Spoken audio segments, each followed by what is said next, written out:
உங்ககிட்ட ஒரு 3 கேள்வி கேட்குறேன், பதில் சொல்றீங்களா? கேளு. மொத கேள்வி, இப்ப நிறைய பொண்ணுங்க ஒரு ரூம்ல இருக்காங்க, அதுல நானும் இருக்கேன். இப்ப நீங்க யாரை தேர்ந்தெடுப்பீங்க?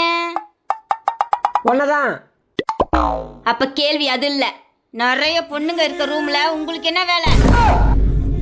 ஏய், நீ கேட்ட நான் பதில் சொன்னேன். சரி, 2வது கேள்வி. ஒரு பொண்ணு வந்து உன் வீட்டு கதவை தட்டுது, நீ திறப்பியா மாட்டியா? சே, நான் ஏன் திறக்க போறேன்? அந்த கதவை தட்டின பொண்ணே நாதான். எனக்காக ஒரு கதவை கூட திறக்க மாட்டீல்ல? சரி, 3வது கேள்வி. உனக்கு பிடிச்ச இடத்துல ஒரு பொண்ணு இருக்கு, இந்த இடத்துல நான் இருக்கேன், நீ யாரை தேர்ந்தெடுப்ப? ஒன்னதான். அப்போ உனக்கு பிடிச்ச இடத்துல நான் இல்லையில?